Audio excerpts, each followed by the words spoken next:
पोपटलाल पूरे दिल्ली शहर में बड़ी बड़ी डींगे मारने के लिए प्रसिद्ध था। साथ ही वो अव्वल दर्जे का पेटू भी था।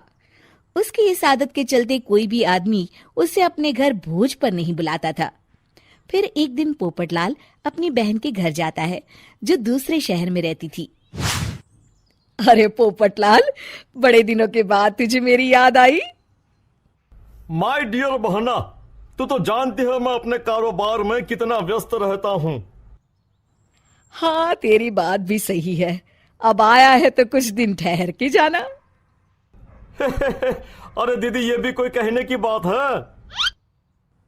श्यामा देवी पोपटलाल को रहने के लिए एक कमरा दे देती है। अगली सुबह पोपटलाल जोर जोर से गरारे करना शुरू कर देता है। नकुल की पत्नी नींद से जाग जाती है और घबराकर अपने पति नकुल को जगाती है। अरे उठिए, लगता है हमारे घर में कोई जानवर घुस आया है। कैसी अजीब अजीब आवाजें निकाल रहा है, मुझे तो बड़ा डर लग रहा है। अरे कोई जानवर नहीं है भाग्यवान, पोपटलाल मामा जी हैं, अपना गला साफ कर रहे हैं। इतनी सुबह सुबह? अभी तो सिर्फ 4 बजे हैं। मामा जी इसी तरह से जल्दी उठ जाते हैं। अच्छा, ठीक है। नकुल की पत्नी जैसे ही सोने लगती है और जल्दी नाश्ता भी करते हैं। क्या मतलब? मुझे अभी उठ के उनके लिए चाय नाश्ता बनाना पड़ेगा? हाँ। अरे मर गई रे, अब मेरा क्या होगा? फिर थोड़ी देर के बाद नकुल की पत्नी मामा जी के लिए चाय नाश्ता बनाने में जुट जाती है। अरे भाई वाह, बड़ी अच्छी खुशबू आ रही है।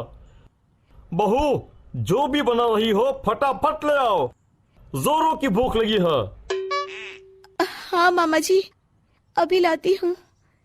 देखते ही देखते पोपटलाल सारा नाश्ता चट कर जाता है। बहू, कल से पराठे में देसी घी ज्यादा डालना, आज कुछ मजा नहीं आया। हे भगवान, इसका नाम तो पेटू लाल होना चाहिए था। पूरे 10 लोगों का नाश्ता अकेले हजम करने के बाद भी इन्हें मजा नहीं आया। इस तरह रोज पोपटलाल सुबह सुबह घर के सभी लोगों को नींद से बेवक्त जगा देता था और हमेशा खाने की उल्टी सीधी फरमाइश करते रहता था। देखते ही देखते गुप्ता परिवार की दिनचर्या अस्त व्यस्त हो जाती है। अरे भाई, खाने का असली मजा तो इस घर में है। अरे माँ, ये पोपटलाल मामा यहाँ और कितने दिन रुकेंगे?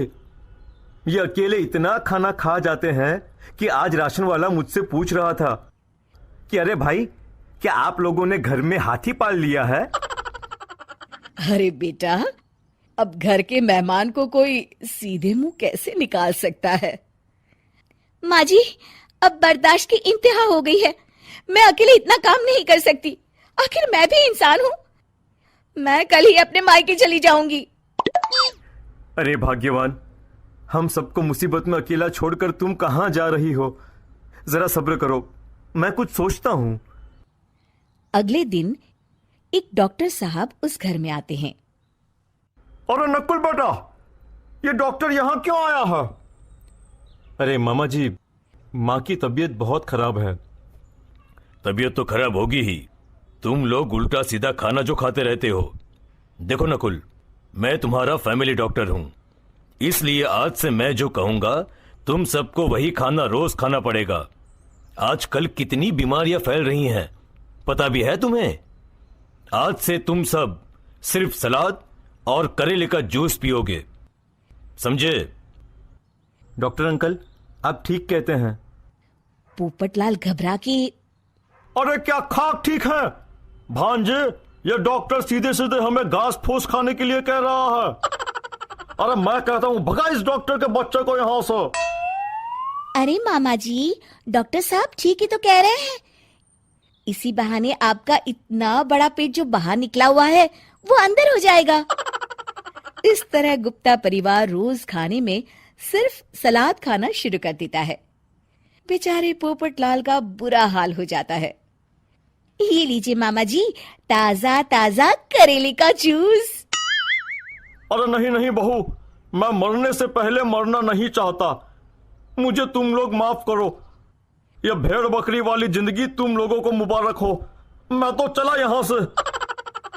पोपटलाल अगले दिन ही घर छोड़कर चला जाता है। क्यों बेटा नकुल, मेरी अदाकारी कैसी थी? मजा आ गया डॉक्टर। आपने तो बॉलीवुड के कलाकारों को भी मात कर दिया। आपको तो ऑस्कर मिलना चाहिए।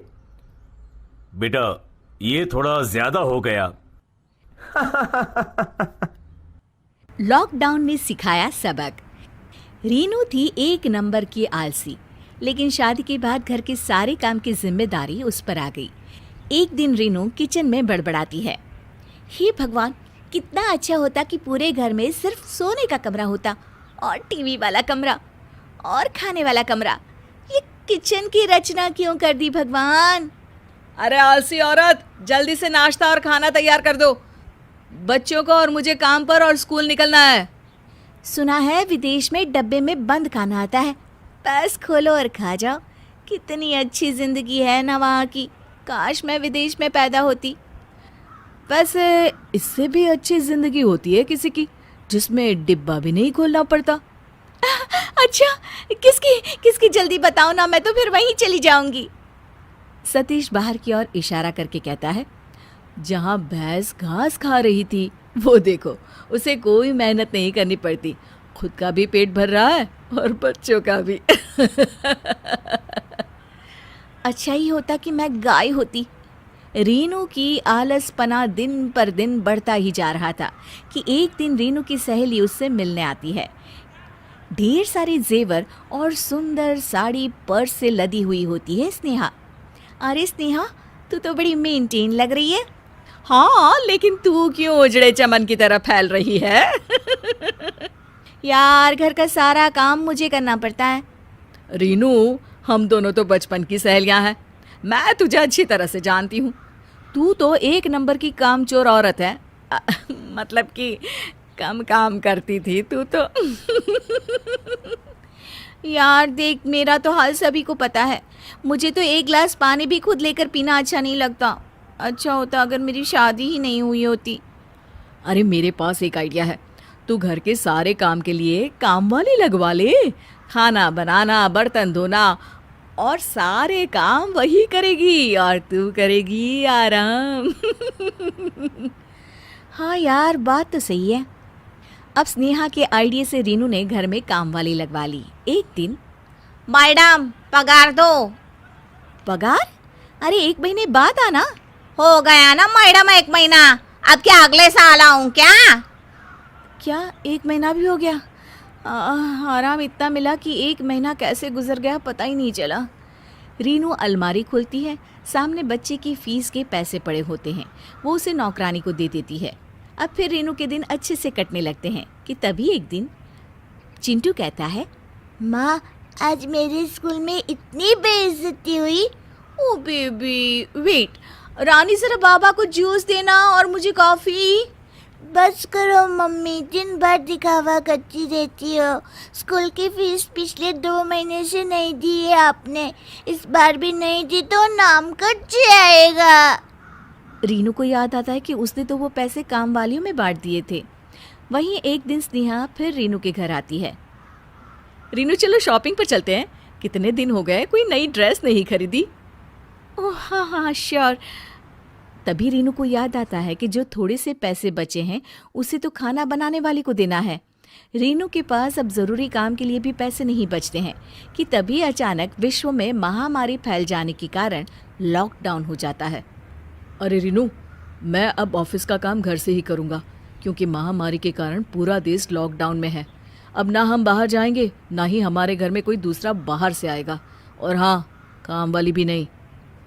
बस सब क्या था, 3 महीने के लॉकडाउन में ना कोई काम वाली घर आती है और ना ही रीनू किसी शॉपिंग के लिए जा पाती है। सामान भी उतना आता जितनी ज़रूरत होती। 3 महीने बाद जब लॉकडाउन खुलता है, स्नेहा सीधे रीनू के घर पहुंचती है। अरे रीनू, मैं शॉपिंग में जा रही थी, 3 महीने से एक रुमाल नहीं खरीदा। देख, तू भी चलना है तो चल मेरे साथ। रीनू जल्दी से अपनी अलमारी खोलती है और देखती है कि ढेर सारे पैसे जमा हैं। वो मन में सोचती है कि अरे वाह, थोड़ा इसे काम खुद करके मैं कितने पैसे बचा सकती हूँ। वो स्नेहा के पास जाती है और कहती है, हाँ हाँ स्नेहा चल, मैं तो आज सोने की झुमके लूंगी। अरे लोगों को लॉकडाउन में पैसों की किल्लत हो गई और एक तू है जो सोने के झुमके लेने की बात कर रही है। ऐसा क्या खजाना लग गया है तेरे हाथ? अरे बहन, मेरे हाथ मेहनत का खजाना लग गया है। मेहनत का खजाना? ये क्या होता है? तू नहीं समझेगी, चल शॉपिंग पर। और दोनों निकल जाती हैं शॉपिंग के लिए।